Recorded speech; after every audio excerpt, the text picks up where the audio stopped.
and Esther, as soon as she saw me at the door, she looked up at me, she waved, she looked at my son Balin, and then got up immediately, went over to the backpacks, grabbed Balin's backpack, grabbed his lunchbox, and then brought it over to him, tapped him on the shoulder, and said to him, "It's time to go, your mom is here." Then turned around at me and waved. In that moment, I realized, Esther has the making to be a wonderful Haitian woman. C'est pas ça? And what do you think I did the next moment as a Haitian mother? Balin ou Esther? My Esther. I share this story with you because I'm reminded of our Haitian women mantra. Yo met tayenu, yo met koule racine, de la pluie tombe, na remonte. Femme ou nous sewozo nou. Isn't it beautiful? Yes. Même ple ati attention sur bagay. Pa gen nou si pa gen ou. You are part of this as well. Et l'homme suive bien, comme maman, comme madame, comme médecin. The reality is because nous se poto mitan famille nous et communauté nous. Because nous apprenons mare ceinture nous. Because we always show up, no matter what, we get the job done, and it always takes place. Many of us are bending, but inside, nous prêtes pour casser. And we can't let that happen. I want to welcome you to our bodies, our cells discussion with my friends Liliane and Melody. We are going to have a great discussion. My name is Dr. Sabine Delinois Elisee. I'm a board-certified family medicine physician, and I practice, thank you, I practice and focus on physical, spiritual, and emotional health and well-being. If you could put up the first slide there that we have for you. I am honored here to be with these beautiful women and to be with you as we go into our deep discussion and just have a discussion. Because there's one thing that we've been charged to do here. We must protect this light and this power that's already ignited inside of you. In other words, we must protect you. I have Melody here to my left, and I am honored to introduce her. She is a psychologist passionate about helping children, and she focuses on family harmony and preventing child abuse. After working in Florida with children in foster care, she returned to Haiti following the earthquake and specialized in psychotraumatology, systematic therapy, and transactional analysis. Wow. Melody is here to my left. Melody, please tell us a little bit more about yourself and all the roles that you play as a beautiful Haitian woman. Thank you, Sabine. Hi, everybody. So my name is Melody Benjamin. First thing I'll say is I'm a Haitian woman and proud to be. I live in Haiti, happy to be there. I am a daughter, a sister, I am a wife, I am a mother of two beautiful boys, 13 and 8, that keep calling me all the time, but I love that. I am, like Sabine was saying, I am a psychologist, I am a peace agent, and I work mostly with kids and adolescents, but the thing that passionates me the most these days is a program that I am doing with my mother and other friends called Simelan Mou Récolter la Paix. And this is what really ignites me because I work in the communities with young people from Cité Soleil, La Saline, and Badelma. And I was so happy to hear the conversations this morning to see that I am not alone, in that beautiful work that we're doing in Haiti. In that program, we train young people from these places to go and spread the light, because we have so much talent.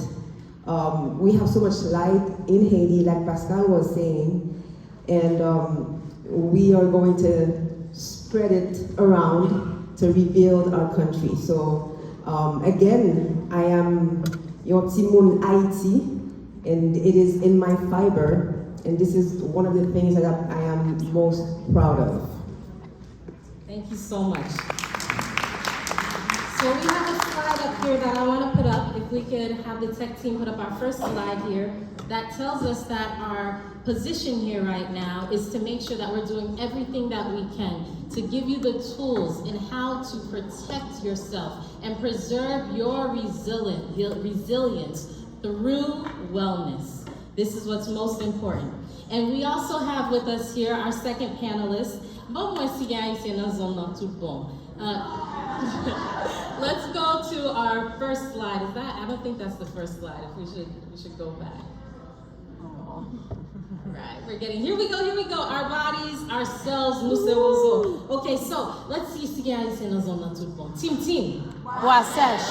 Aïe. Click. Aïe. This is it. Gen ou pa wot gran moun ki di, kote gen gran moun.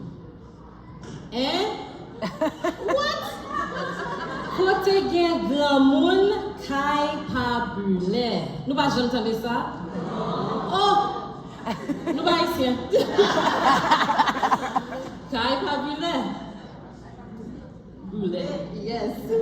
Lydiane Lewis is our next panelist that is a joy for me to introduce. She is a Haitian folk artist specializing in storytelling, cooking, and holistic medicine. She holds a master's degree in human resources and development. Lydiane is the author of 5 books, including When Night Falls, Click Clack. She loves sharing her knowledge on medicinal leaves and traditional remedies with the rest of the world. Lydiane, we have the honor with you today, and we all get a chance to shita en babouche glamour. Merci. Please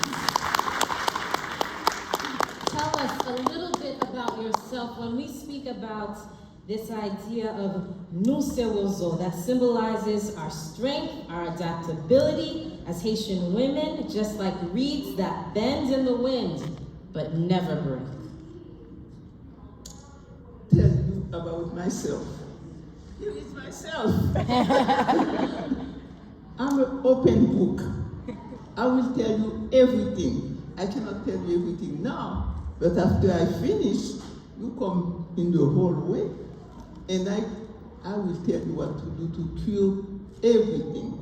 Your diabetes, your cancer, how to present it.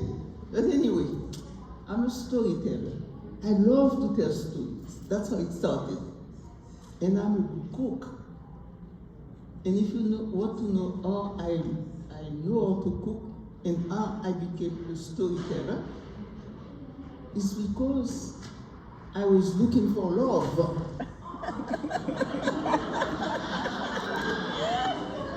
Believe me, no, that's not a joke. I was looking for love in my own family. I wasn't loved enough, at least. But when I started to cook, because I am a product of Elie Dubois from Haiti. And I learned to cook. I was very young, 12 years old. I was cooking with the cook, with the maid. And they started to love me because when I went to Elie Dubois, I could make good Haitian patties. They loved the patties. They loved the pepata. And my younger sisters, because we are a large family, you see, 8 children in the family. I was the middle child. You know what happened to the middle child, don't you? Okay, my niece here is a doctor with her friend. And I was telling her mother, And another younger sister after her mother, and two younger brothers, I taught them how to tell stories. I was the one who entertained them. And they love, every night they come to me for a quick. So I think they inspired me to write that book. They have all the Haitian folk tales in it, and at the end, I have cooking in it. All the typical Haitian cooking. You know, I even have upside down pineapple cake because Haitians love upside down pineapple cake. You don't go to a wedding not to find one. It's not really Haitian, it was different, but I think that was part of our fabric or culture because the Haitians love that cake. Lillian, you said something that I want to ask Melody about, because I think that this is something that we don't talk about a lot. Love. How many of us are looking and searching for that love because we never received it in our family?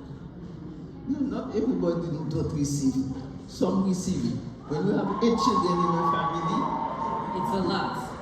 Yeah, so, and then you're a middle child, you have no place, nothing for you.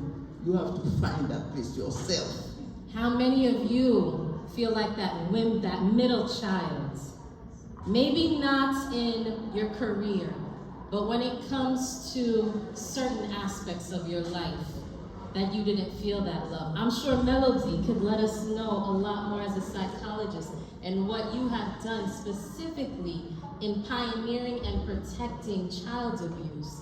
How much we see that in our culture. And many times it just gets passed down generation after generation. And many times it's not that our parents or the ones who are responsible for us don't want it to give it to us. They may not know how to. Tell us, Melody.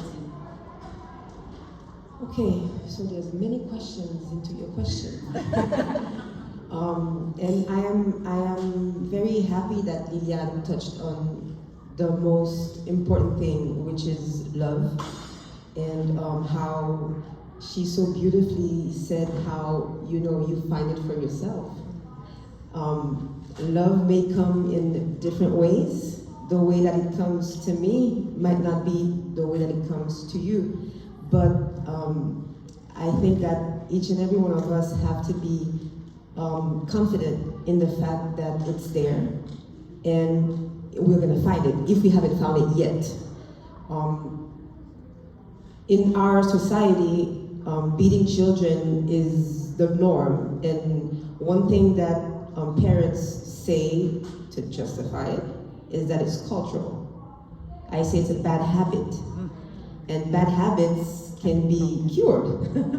So it's extremely important because I'm here with women, adults, and maybe many of you have been through child beating, and one thing is that a lot of us, ça c'est une bénédiction que moi t'ai gagné. My mom is a psychologist, and she always says that. Okay, so it's not private.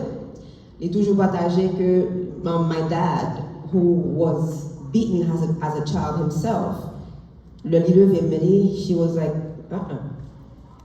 ça la quand même ça va privé. You're not going to do that. And he understood and he stopped. So we as kids were never beaten. And but a lot of us as adults, we tend to say, well, si yo pat kalim, I wouldn't have been the person that I am now. Who agrees with that? I see someone pointing their hand like this. Yes, Melody. Yeah. What I reply to them is that imaginez si yo pas de calo, peut-être que t'as pile loin passé ça, je veux dire. Wow. Because it's wrong, period. And there are so many other ways. And as a child who receives that kind of treatment, there's a message going through. It's either I'm not loved, or they want to break me, or, you know, I cannot stay here, I have to flee. But it's always a negative message. So I mean, it's not the topic of today, however, but since you asked the question, this is one of the things that me and my mom, we've been working on a lot in Haiti. And with the Simon project, we have so many beautiful stories where in Cité Soleil, for example, we have one of the men, because we work with men and women, he calls himself, and the community calls him Papa Pabat. And whenever they see him in the community, they know that they have to step back because he's not going to accept that parents beat on their children. We have people going, we have one lady, she goes every Sunday to a different church. Every Sunday she walks in different churches and teaches parents how to not beat on their kids and what is the effect that it will lead on. We're coming back to that love. I don't know if you've heard of, I forgot his name, but he's a psychologist, physician, I think, in the States. Hawkins, his name is David Hawkins, I think. And he actually measures levels of energy, and where he shows that love is the highest, at least one of the highest, one of the purest of the energies. And this is why it's so important to not justify it, to not put it aside, to not faire comme si c'est pas rien, because as our person, ourselves, and as a community, we are sharing that energy, which impacts ourselves in particular, which impacts our family, which impacts our community here in the United States, but which also impacts our country in Haiti. So this is one of the messages that I want to bring to you here, because I saw the question, but that we're not there yet, how you here can impact us in Haiti by taking care of yourselves, by loving yourself. It's extremely important. I don't know if I answered your question. And one of the reasons why we have to point to that, this discussion of loving, is because the way you take care of yourself stems from how you are seen, how you were treated, and how you grew up. Many of us don't know how to do that correctly because we never learned how to do that correctly. As a matter of fact, when we went and we did this Hoover poll, we asked this very clear question. And we said, when we face moments of resilience, where resilience feels possible, when we face these moments when resilience feels possible, when life storms feel overwhelming, do you have the tendency to keep pushing through? And 97% of you said yes. So this makes me think about this question of self-care that a lot of times we say too commonly, but we don't really know how to define what self-care is. But we have to know and understand self-care is not so much about our hair getting done and our nails being done and punuka coquette. But self-care is being present right now in the moment because you love yourself enough to be there. When we speak of this Liliane, this love that we must first know from children, how we received it, how that impacts us, how did that impact you in your life moving forward for you to remain resilient? Well, one being a very pessimist person when I was young, even my teenage years, when I learned cooking, was making them more, I was being more acceptable. But my life has changed because I was able to buy something that money cannot buy. What was that? I bought love. L'amour ne s'achète que par l'amour ne s'achète que par l'amour. If you want to be loved, you have to love yourself. You have to show people love. And that's why I became a folk artist. Because a folk artist is what you do every day. You cook, right? Every day you have to eat, cook, and share what you have. You share your cooking. And then people need to be cured. Not even cured. People need to prevent. That's what a folk artist, a folk medicine person does. Holistic medicine. The doctor cure. This is the doctor. That's your responsibility. That's a big responsibility you gave me. Yeah, that's your responsibility. But me, I make your job easy for you because I prevent them from me. I prevent them from going to the emergency room every night. Because I show them what to do. And then, guys, let me tell you, I've been in this country 60 years. Come on. Do I have to tell you how old I am? Yes. In 5 more months, I will be 88 years old. Woo!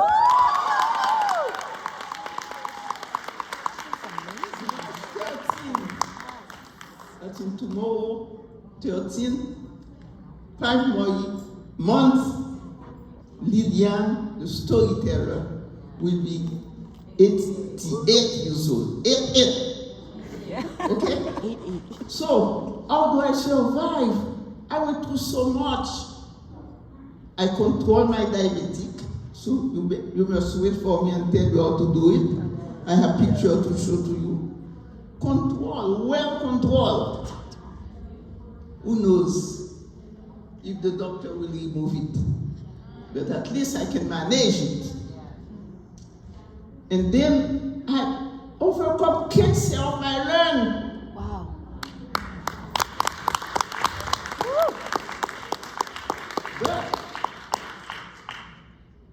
But I went to the doctor too for that. I didn't remove half of my lung.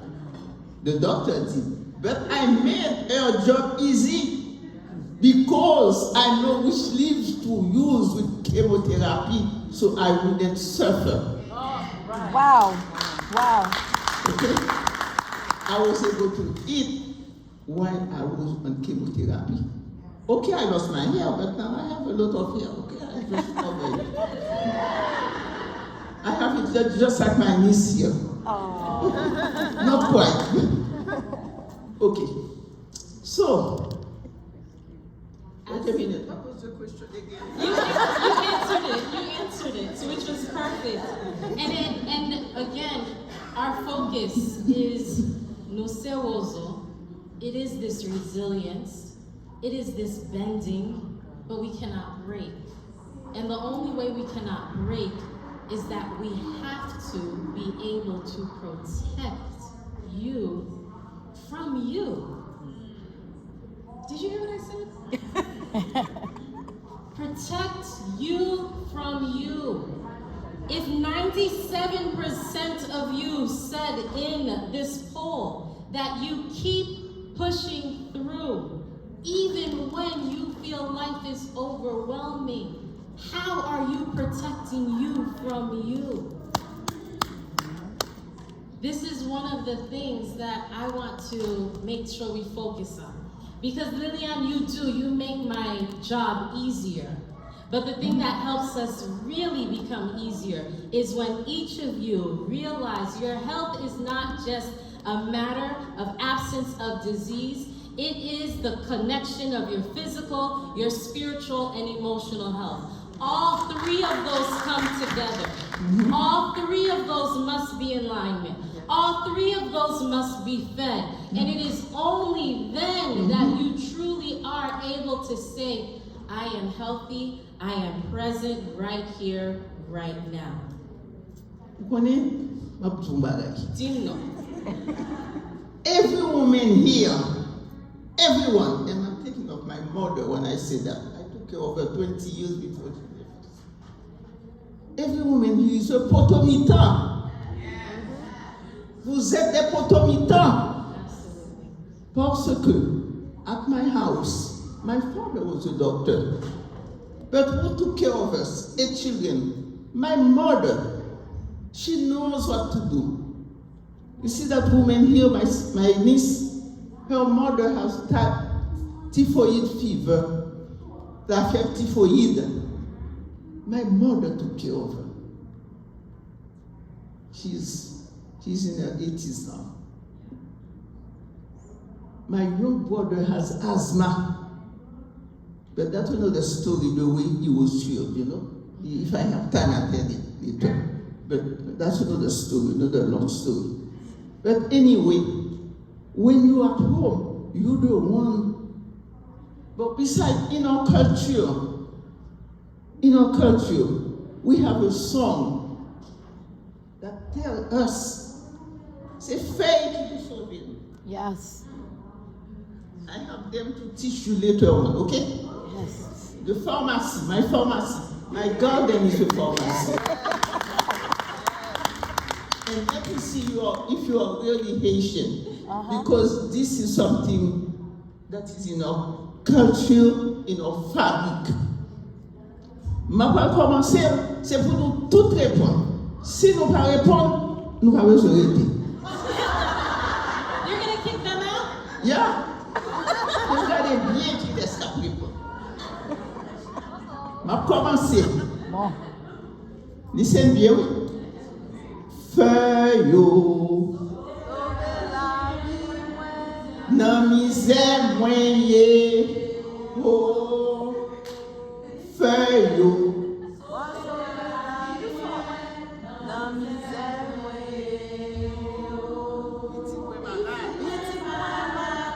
Mwen kouri kay gangan, c'est bilo. Oh, une belle fois, oui, là. Did they pass? No one's getting kicked out. Il fait pas ça. Mais yo pas fait en Haïti, yo pas comme chanter. Mais yo c'est haïtien quand même.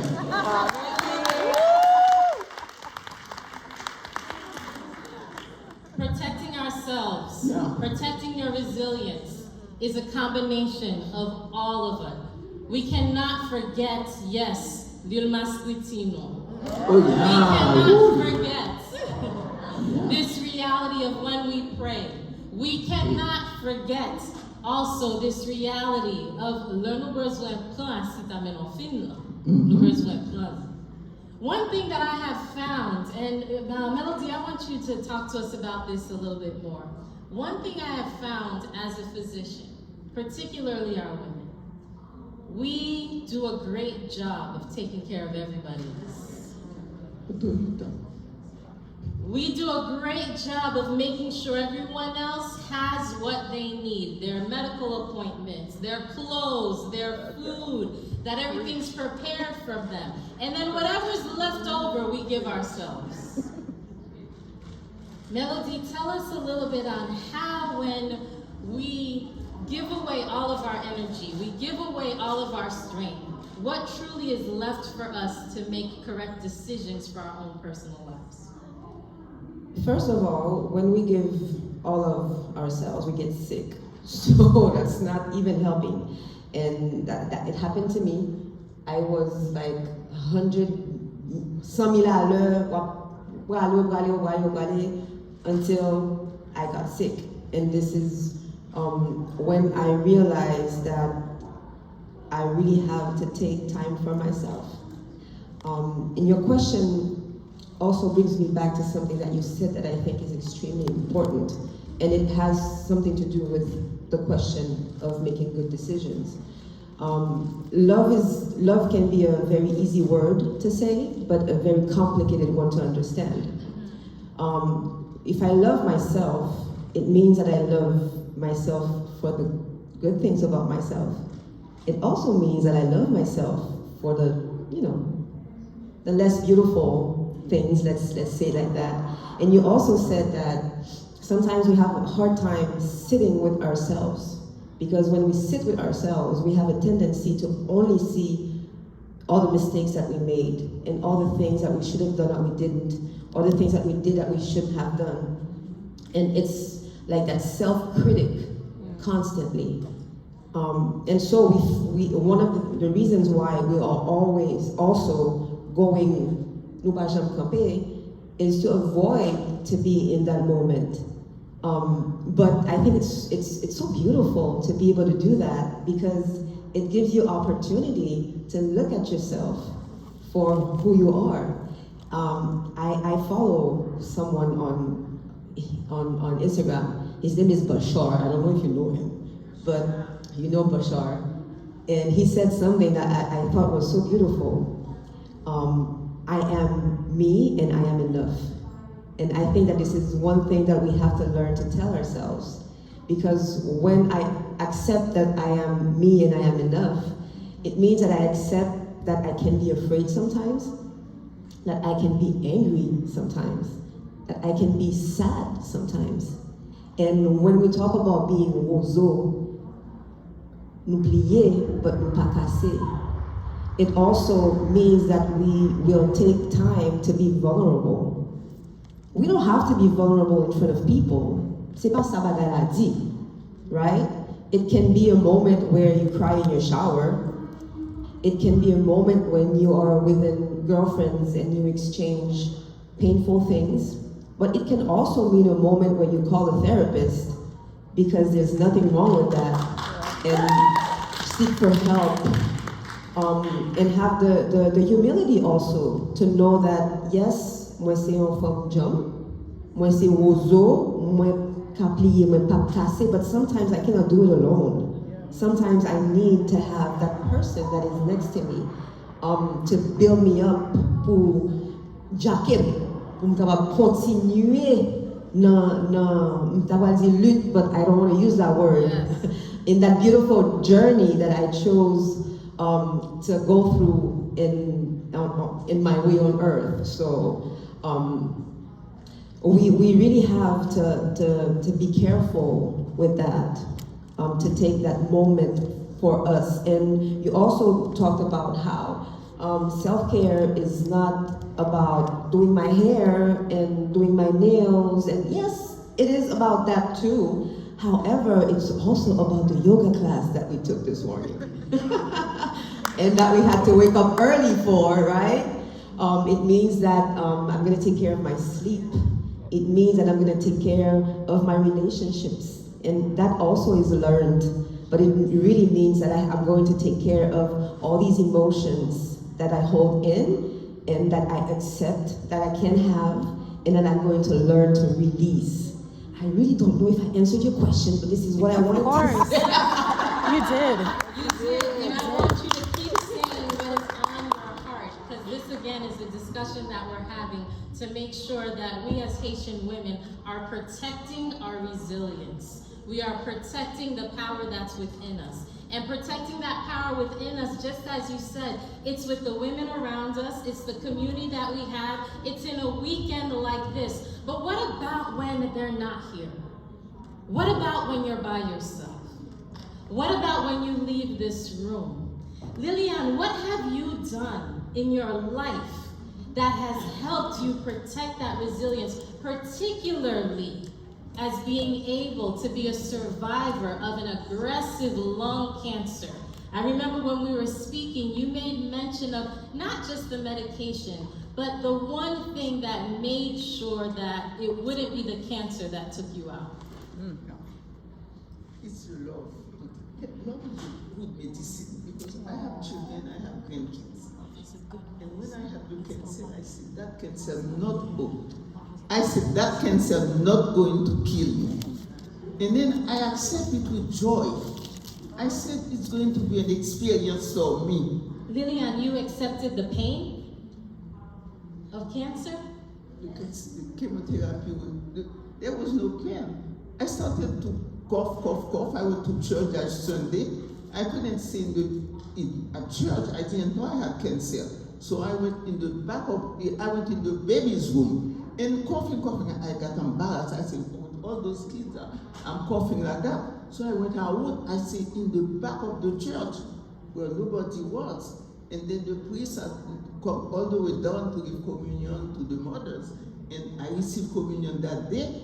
And I left the church right away. I drove back home. At this time I wasn't living in my house.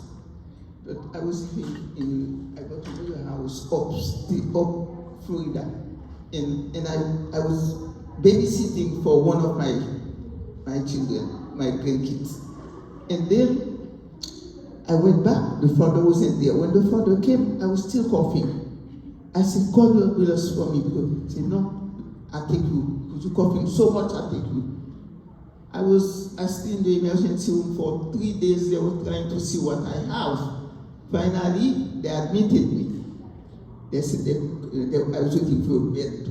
Admitted me, and I think 2 days later, they had done enough tests, and the guy, the doctor's assistant the physician assistant came to say to me, I have bad news, I have good news. I said, don't give me any bad news, just give me the good news. He said, I have to let you know you have cancer of your lung, but it's small cell. But it's kind of aggressive because you're very advanced at the stage 4. I said, you should not give me any, I don't see which news is bad or good, but it's okay. My brother, my younger brother was there. He was surprised to see the way I accepted, because if it was before, a long time ago, in my teens, he would have been devastated, because I was very pessimist, almost no resilience in me. I was very pessimist. Then I became so different, having children, being happy, feel loved, so I became a different person. So when they told me that, okay, well, so that passed the way they told me. But now I went to a doctor. They gave me an appointment. They said, I'm going to cut you here and turn over there. When I went back home, I told my good friend neighbors, and one of the guys who was working for the University of Miami, he said, no, Lydia, you don't go to any doctor telling you they're going to cut you here. You're going to the University of Miami. I made the appointment. To make a long story short, the best Vietnamese doctor operated me. He didn't cut me. He just did a laser and removed half of my right lung. That's all. And then, but what was the chemotherapy, to answer your question? I feel, and I have to take a pill. $52 for 3, my insurance didn't pay for them. I took probably buy for maybe 3 times, maybe $150, $200 that I pay myself. And then after 1 hour, when I finished to take it, and then I say, I'm not going to take it anymore. I stopped taking the pill, and I don't remember who told me sour soap and lemongrass. Just corosol feuille avec citronnelle. Okay? You drink it all day. Wow. Pain gone. I was able to finish my therapy. I followed my oncologist after that for 5 or 6 years. Never have any more trace, but I continue to take my sour salt for a long time, and the citronnelle and the lemongrass. And here I am. And when I had it, I was 72. You see, so it's been many years since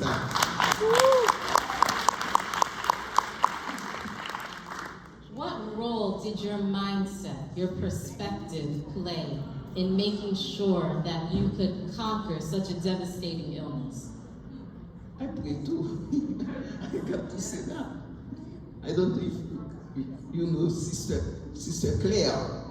She was doing you know Sister Claire? I have a sister who is a nun in New York. She told Sister Claire that I was suffering a lot to call me to pray for me. Sister Claire called me and first he said to me, all your children going to be disciples of the Lord that is in the Bible. He said, that's the message I received for you. So that was very encouraging to hear that. 3 boys, 50, 47, 48. So you see, I'm gone. So I was very happy to hear that. And then she said, I saw the Virgin Mary put a cross on your forehead.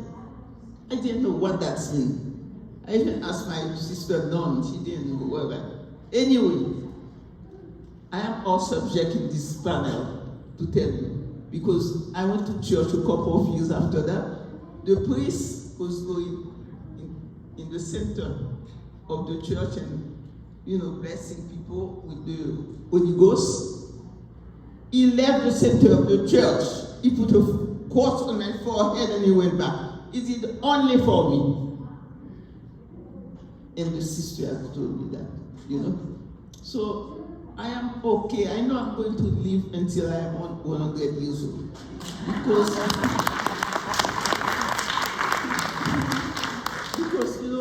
vieux grand monde toujours gagne douleur. M'a dit nous ça pour nous faire pour nous pas gagner douleur. Zeno. This Okay. is all the stuff that we want It's to right learn. there in my pharmacy. The pharmacy is here. Lillian, tell us what Frère Kilgan avec aujourd'hui. Oh, c'est vous qui vous avez Ouvril. Non seulement vous avez pour sol, vous avez aloe, vous avez rosemary, vous avez toute qualité. Et puis vous avez ça qui est important pour nous connaître. Vous avez verveine. Okay? Verveine. When I look on Google, verveine, my properties for verveine are different. Verveine, I use it not to have a stroke. Wow. If you have something that you don't feel happy about, Wow. you use verveine, you take a little tea of verveine to make sure that's not going to affect your emotion. Okay, and you become calm. I don't use cortisol, cortisol make you sleep and things like that. And also, Dr. Melody, if you have a patient that has emotional problem, make sure at that house, the patient house, they have a salsa tree, a cortisol tree. And then without letting the patient know that, you make that patient sit Under the with 2 chairs under the tree. Really? And that patient miracle can happen with that patient, you see? So remember that. So that's what I say, you guys have to send them to me too sometimes.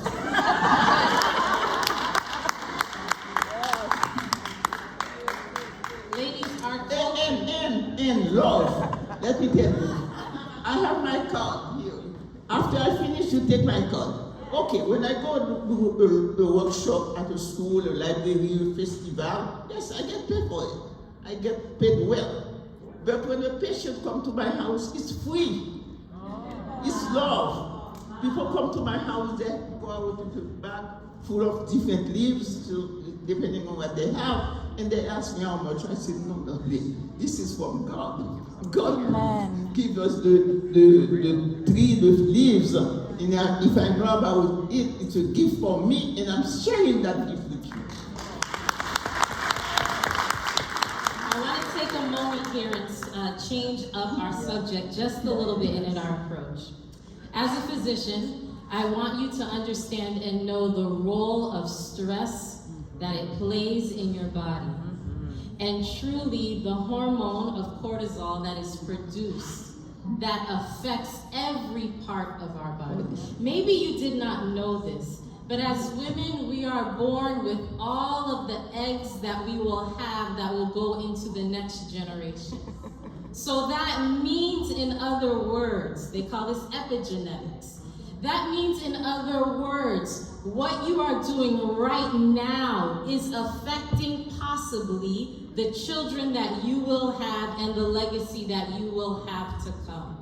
What you're eating, what you're thinking about, what you're paying attention to the most. How much nouvelle Haïti ou apprend qui mauvais nouvelle, and making sure you are not actively looking for what's good, what's pure, and what's right in the world.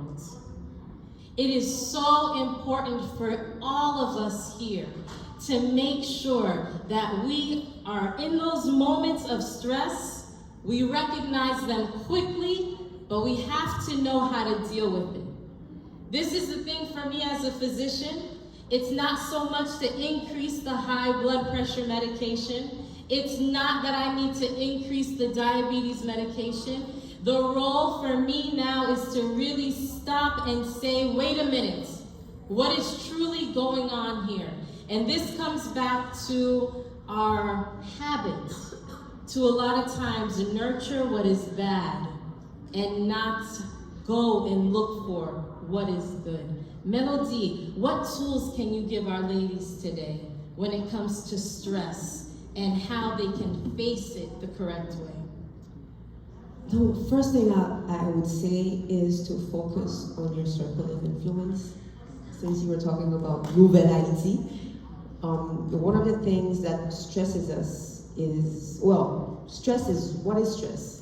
Is when you as a person perceive the situation as too much for you. Yeah. When you feel that you don't have the resources to face that situation. And sometimes we put so many things on our plate that it's very easy to be stressed. So the first thing I would say is to focus on your circle of influence. There's a lot of things that we cannot do, and it's okay. There's a lot of things that we don't have responsibility for, and that's okay. When we focus on the things that we only can do, on the things that we really are responsible for, first thing that happens is that there are some stressors that go away. Now, even then, we can still feel stress. And there are many ways, and like I was maybe thinking and didn't say yet, we each have our own way to be able to release that stress and to deal with the stress. I'm going to tell you a little story. When I was doing my master's psychology, one of the professors gave the class a homework. They told me, you're going to go home, you're going to fill a bath of water and, soap. And I did the works. I lit up candles, I put some soft music, and I was like, what am I doing? I don't see it. I felt even more stressed because, I'm looking for something, I'm looking for that feeling that I can't find. I still did the homework because it was a homework. But a couple of days later, I went for a run. And I was like, oh my God, this is what I was supposed to be feeling in the bathtub. All of this to tell you that my way of relieving stress might not be your way of relieving stress. And getting to know who you are is extremely important. It can come through reading, it can come through dancing, it can come through walking, it can come through going out with friends, it can be, it can be so many things. But the practice is personal. It's a practice that you will find that suits you. And that goes back again to self-love. Because I don't have to be what my neighbor is. I don't have to do what my sister's doing, but I can do what is right for me. And even if the other person doesn't understand what I'm doing, it's okay. Now, there are also a lot of techniques through breathing, through meditation, through hypnosis. My mom is a professional YouTube hypnosis user. She finds hypnosis videos for anything. Votre li fait mal, je une hypnose pour votre faire mal. Tête li fait mal, je une hypnose pour tête faire mal. But it really works, guys. So this is one thing that is, I think, that is general for everybody. When you connect with that energy that you need to heal whatever is going on within yourself, I think that works. So I encourage you to go to YouTube and look for different strategies. I encourage you to go back to things that make you happy.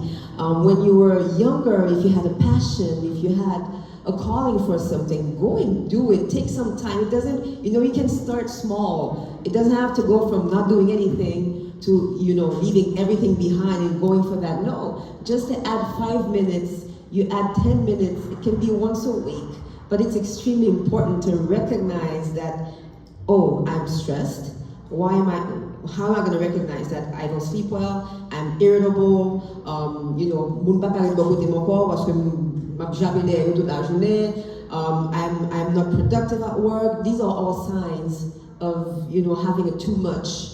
And it's also a good sign to tell yourself, okay, I have to take a step back and I have to do something for myself and find, I know that in the States it's more difficult if you have kids, but it is so important to find the support and find a way, even if it's one day for the month that you take for yourself to do what fits best for your soul, and then you go do it. And more than one day, even daily. Even daily, if it takes 10 minutes, if it takes 5 minutes, those things that we do every single day that is just for you. So the question really is, Melody, how is Melody taking care of Melody? How is Lillian taking care of Lillian? How is Sabine taking care of Sabine? And I want to point out your attention. I didn't say Dr. Sabine, because at the end of the day, it's Sabine. How is Sabine taking care of Sabine? As a physician, and especially in South Florida, in South Florida, one of the things that breaks my heart the most is really seeing now the number of women that come into the office and you'll pense your enfance because the stress has caused such brain fog. We can't control the stress, but we can control what we do with it and how we deal with it. And what I've come to realize, in true honesty, we don't even know how to take care of ourselves anymore. Because we've spent so much time taking care of everyone else. So Lillian, how do you take care of yourself? I eat the right thing to start with, you see, it's very important. And then I do. Although I'm diabetic, but I like to eat a little sweet. Especially my grandkids, one of them came, Grandma, make douce for me. Douce sweet. I don't remember when I did douce for him the first time, but he remembered to make douce for him. They studied in Switzerland, two of them. And then in Switzerland, I showed him the douce I made. I said, they're waiting for you. And he came, and I grangé, pas grangé, qu'on y a passé dans blender, 3 coconut, and then I put the milk and the sugar and everything, the cinnamon, the honey, and he made the douce. He spent 4 days because you have to keep on turning. He made the douce. So he loved them. And then I taught him how to make cookies, waffle cookies. I learned that from Elie Dubois, the Belge, waffle Belge cookies. And he knows, and the other day from Switzerland, Grandma, I don't have a waffle. I said, go get one. Or I send you one, but I remember the electricity is different. So I said, go buy one. He went and bought one, and he was doing it, and he came, he's satisfied. The other one is still here. And he said, Grandma, I don't have the barbecue warm within it. I said, put vodka. Grandma, I'm not 21 yet, I cannot buy it. Send somebody to buy it for you. And he made the cookies, waffle cookies. They all learn. Also, they learn from Grandma how to make a rosary too. They have to learn how to sing for Grandma. Grandma has to be a central figure in your life.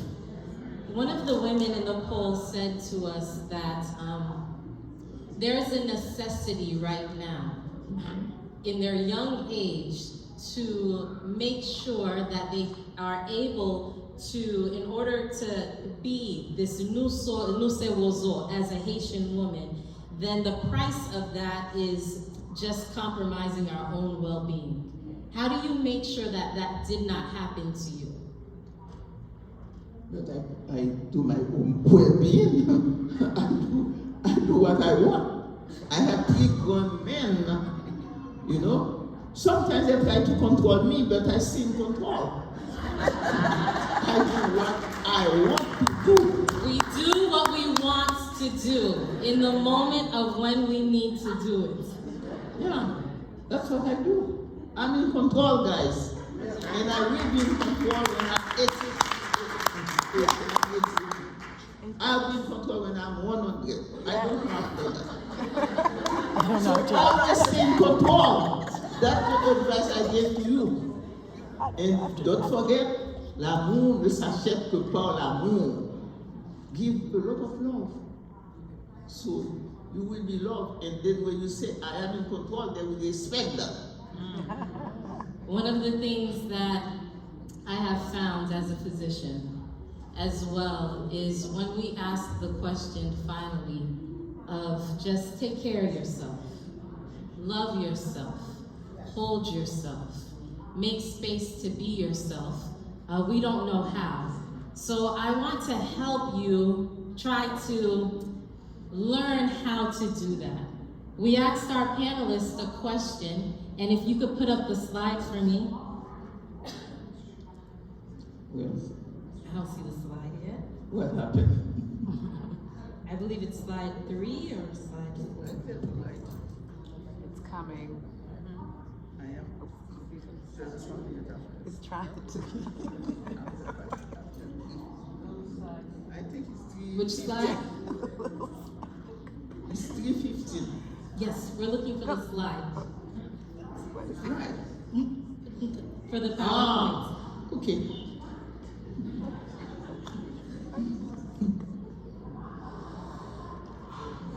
One of the things that I want you to remember in protecting your resilience, through wellness, through wholeness, I don't want you to think about who you are right now. I want you to think about the little girl. Before hurt came in, before pain came in, before you knew what was deception, before you knew what was kerkrasé, I want you to imagine that person and give that person what they need. Once our slide comes up, we had Chloe, who, when we asked her this question, she said what that person needed was to be in her grandmother's house, eating rice avec beurre.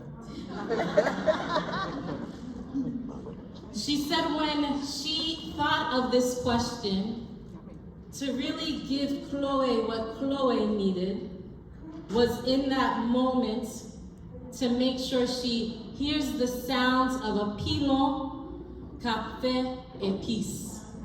Why? It brings her back to her childhood. It makes her heart happy. It makes her feel at peace. Melody, when you think about melody, what does melody need?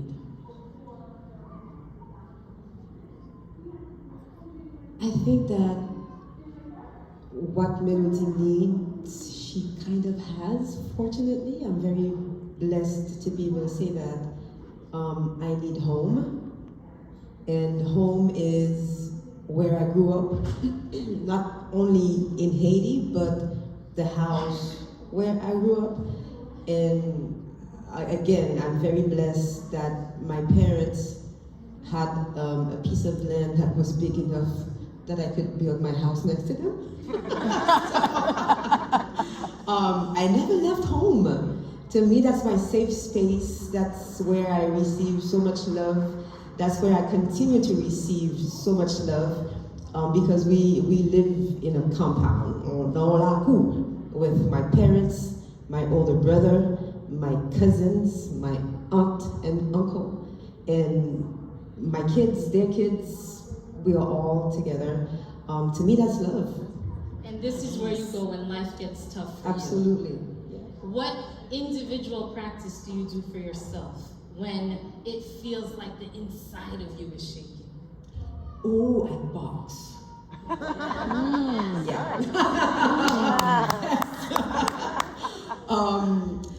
But when things really are rough, this is for me again, this is one of the best things to do is to go boxing because I release everything.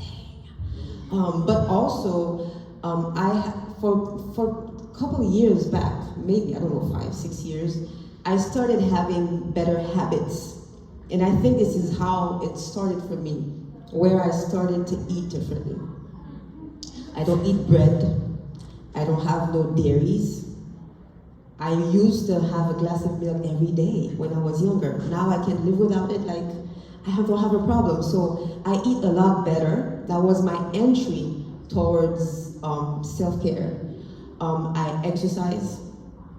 I dance. I have fun. I am a child at heart. When je vais la gaufrise avec Tibounio, nous jouons la ballon de l'eau, nous courons dans la cour. We really have fun with the boys because they're all boys and one girl. Yeah, so I eat well. I exercise, and my exercise of choice is boxing. And I take time for myself too. I also found spirituality. I was born Catholic, but I don't practice. However, I understand the importance of being connected to Mother Earth as much as being connected to God. So I research a lot online about, you know, connections and spirituality and grounding. So I learned a lot of practices to find center, and that really helps. Lillian, I want you to take us to the time when it was most stressful for you. I want you to think about that for a moment. Do you have it in your head? I have to think about it. Oh yeah, I don't have to think about it. Tell me what you did in that time to get you through it for you. The time I was stressful, it was so many. So Choose one. That was the most. But I had the most stressful things for me. There were so many. I would say maybe when I was going to school and there was an exam, you know, that have been stressful for me. But I was very stressful. I'm going to school with my sister, the nun, and then I did a little thing, and I know she's going to report it to my mother, you know, and it will be big trouble for me. So those things were stressful at 7, 8, 9 years old. You understand? So many stressful, but coping mechanism. I had an imagination where I was telling myself stories. And the happiest time of my life as a child, because I have a very challenging childhood, so the happiest time was when my mother was telling everybody stories. It wasn't me she was telling stories. It was everybody, so I heard the stories, and they stayed in me. They stay in me. I think the story, that's why I felt that storytelling is a very important part to give, to share, because something stay with the people, I think. You see? So I think storytelling is a gift also for me.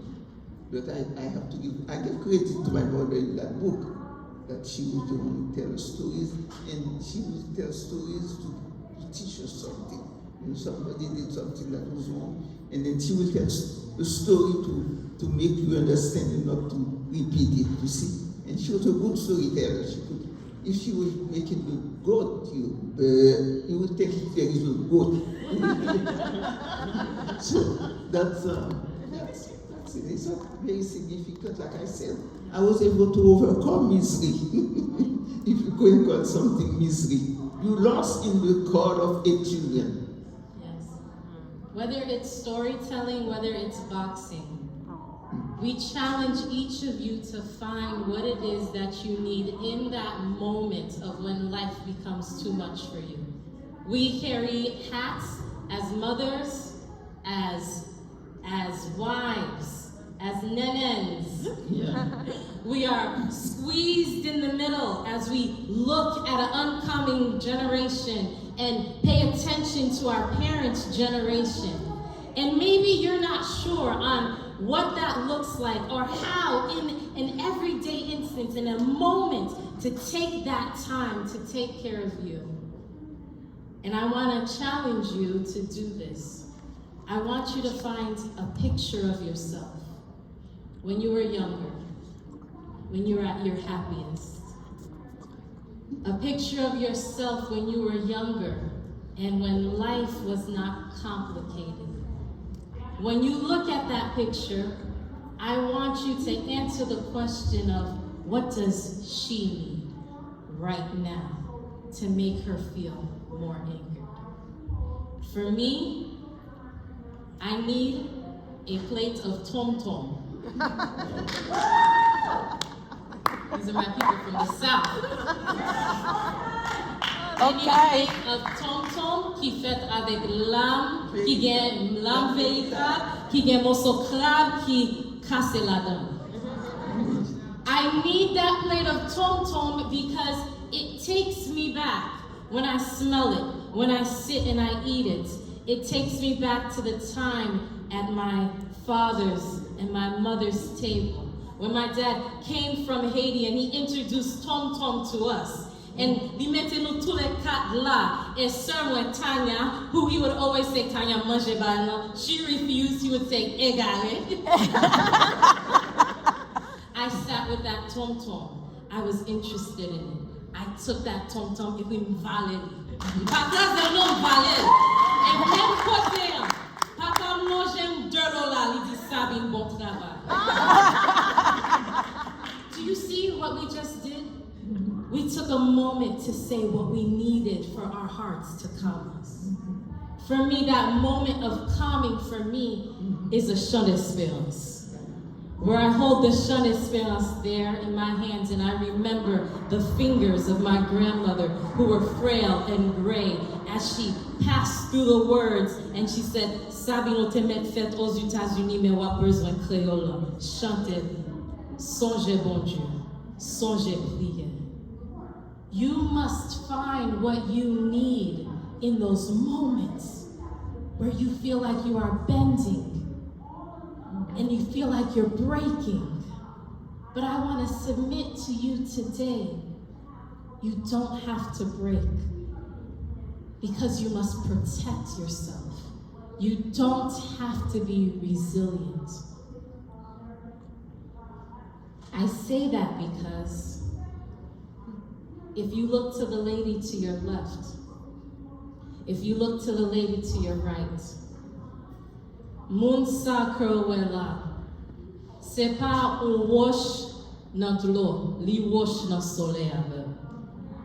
She knows why you boarded that plane and you feel this burden, this overwhelming sense to be here today, to be here for this weekend. She knows exactly the tears that you cry at night over Haiti Chérie. She knows and understands the desire that you have to have a prosperous nation and on pays Haiti Chérie that you can go back to whenever you need to. The way we protect our resilience is knowing that you have a woman who's sitting next to you today, whose shoulder you could cry on, who understands what you're going through, who will give you everything that you need right here to get back out there and fight the fight that we need to fight pour lever pays. How are you protecting your resilience? Nous serons. Yo met tayen, yo met filen, yo met coule racine, mais leur la pluie en tombé. Now we're monting. Do you know these ladies next to you are your rain? The woman next to you is the rain. Natalie, Tanya, thank you for being my rain to water me, to make sure we're monting. You must find this in your life, this community, whether it's here at Haitian Ladies Network. You must find in those moments where you feel like you're breaking, whether you need boxing, or you need love, or you need a plate of tom tom and a chant d'espérance to rebuild you, to strengthen given you so that you can get up and do the work that you were called to do, because no one else can do the work that you have been assigned to do. It is only you who can do it. And I cannot lose you. Haiti cannot lose you. We cannot lose you. But if we continue to remain in only this thought process of nous serons, we are resilient, and we continue to sacrifice ourselves and become martyrs, mesdames, we won't make it. These women that you see next to you today, c'est la pluie, non? La pluie a tombé, nous allons remonter.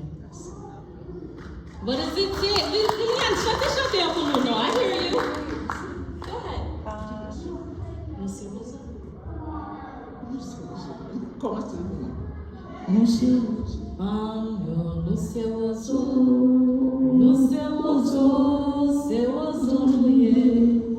Yo met tailler nous, yo met couler racine nous. Chantez-nous, mesdames. La pluie a levé, n'a remonté femme yo,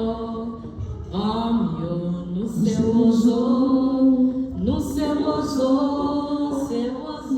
yeah. But we must protect it. As we begin to close here, Melody, any words that you want to share with our sisters? I love how you're having me end the session, because you spoke about how we need to be there for Haiti, and how sometimes your heart aches because you want to go back home.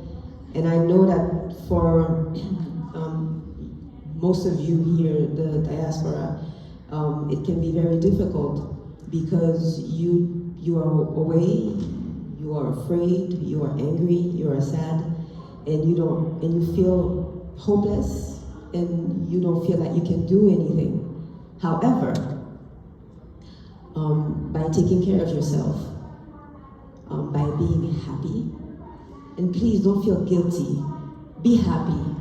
Sometimes I hear of people in the States saying, but how can I be happy when, so many things are happening back home? But by your happiness, you're helping things evolve back home. Take care of yourselves. Find, you are there, and accept that you are where you are, and profiter de ça que nous gagnons, and be in the moment and do what you have to do. Build yourself, build your families, live a beautiful life, and come together. Have peace within yourselves, have peace in your families. We come together. I have heard that the diaspora is not united. I mean, I don't really fully understand what it is because I am not here. However, be united, but mostly be happy. Be happy, be grateful for what you have, be vulnerable when you have to, it's okay. And then, and then you're happy again.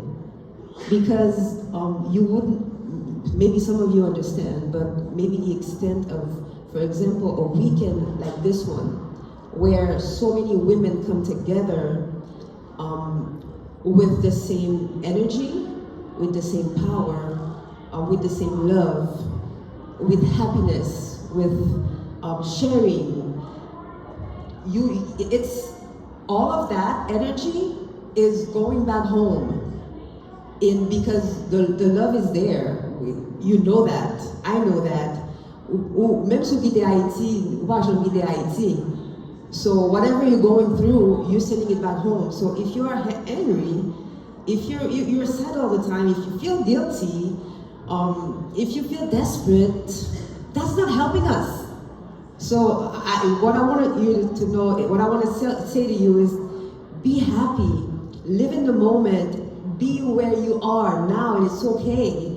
And that will help you come together and to bring back to the country. I'm going to encourage you to follow our platforms, my platform, TISUF platform, because I am also vice president of TISUF. I didn't say that in the beginning. Fondation IDEO platform, and support us in our project. Si Melanmou Récolter la Paix. Go on the TISUF website to know more about it. And like I was saying, when you focus on your circle of influence, that's where you are happy. Do what you can do, and whatever you can do is okay. We give you permission today. We give you permission to take care of you. We give you permission to protect yourself so that your resilience can stay strong and so that you can do and complete your God-given ordained call and difference that you will make, not just in Haiti, but in the monde. We love you and thank you for joining our session.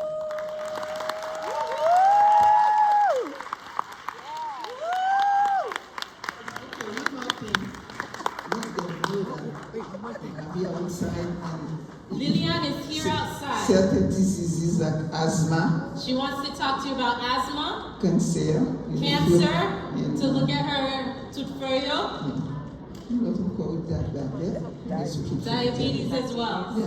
many other things. So if they have a problem, they want to share with me, and I'll be more than happy to open my pharmacy for them. And check your Buba app because then you will see all of the references there. We have a guide for you there as well too. If you go under my name, you'll see the guide there. I believe it's the second link that you can put practical things into place even now.